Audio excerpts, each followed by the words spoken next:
Bonjour à tous et bienvenue sur TPF. Aujourd'hui, nous allons voir deux fonctions importantes dans le domaine de la tôlerie. Donc la fonction bossage base balayé et une autre fonction qui est la fonction coque. Donc tout d'abord, nous allons donc dessiner une pièce. Alors donc je vais dans Fichier nouveau, pièce, OK.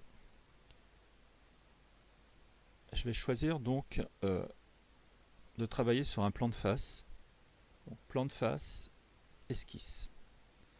Ok, donc là je me retrouve avec mon repère. Je vais commencer par tracer ce que l'on appelle une trajectoire. Et vous allez comprendre pourquoi ensuite. Donc je vais prendre un arc par 3 points. Donc je clique sur l'arc. Je dessine donc un arc quelconque. Je veux dire pour l'instant, on ne met pas de cote ni rien. Je dessine un arc. Je vais ensuite prendre la ligne.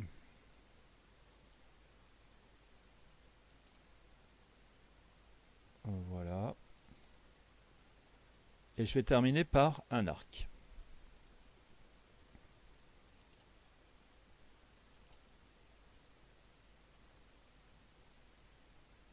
Voilà. Donc, si je regarde sur mon côté gauche, je m'aperçois que cette trajectoire est bien dessinée donc sur mon plan de face. Donc plan de face pour vous, front pour ceux qui ont une version anglaise. Ok, donc ça c'est une esquisse composée donc de trois courbes, enfin de deux courbes et d'une ligne. Alors je vais quitter l'esquisse en haut à gauche, voilà, et je vais me mettre dans un autre plan, donc qui est la vue de dessus. Pour moi c'est top, vous voyez, regardez, ça s'affiche en orange. Si je clique sur top, vous voyez, c'est donc la vue de dessus, comme si je regardais par au-dessus en fait. Donc top, et je vais mettre en fonction esquisse. Donc là en fait je suis en position de dessin sur ce plan là. Donc je suis plus sur le plan de face. Ok, donc je vais dessiner un cercle ici à la base de ma trajectoire. Donc je vais prendre cercle, je vais me mettre ici, voilà, et je vais dessiner un cercle. Alors on ne va pas rentrer de rayon, c'est juste pour vous expliquer comment fonctionne le bossage base balayé.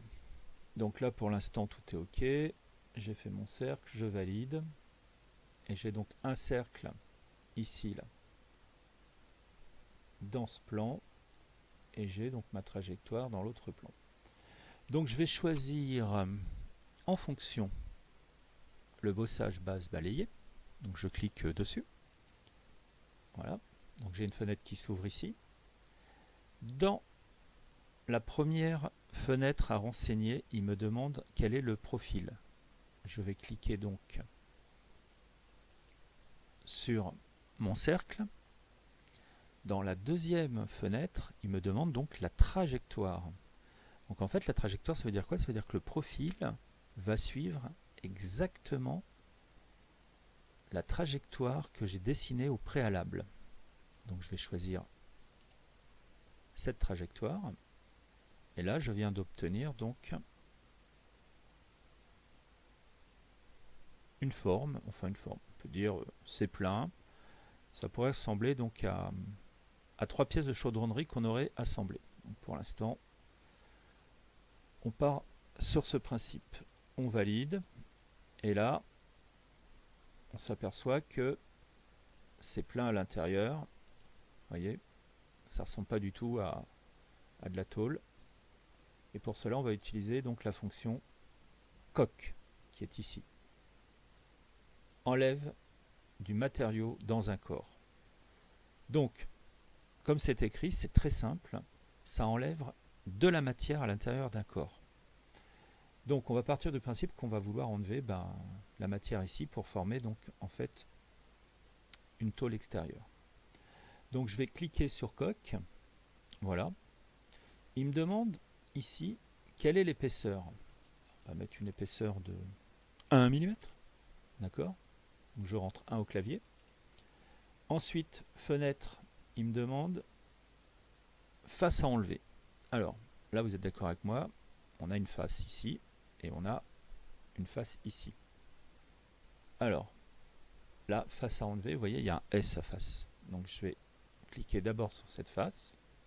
Donc il a repéré, il m'a mis face 1. Et je vais cliquer donc sur ma deuxième face, face 2. Et je vais valider. Voilà. Donc vous voyez, il m'a enlevé la matière à l'intérieur. Et on peut considérer que nous avons maintenant une structure chaudronnée. Bon, pour l'instant, on n'a pas séparé les éléments, on a simplement utilisé donc la fonction bossage basse balayée et la fonction coque bien utile.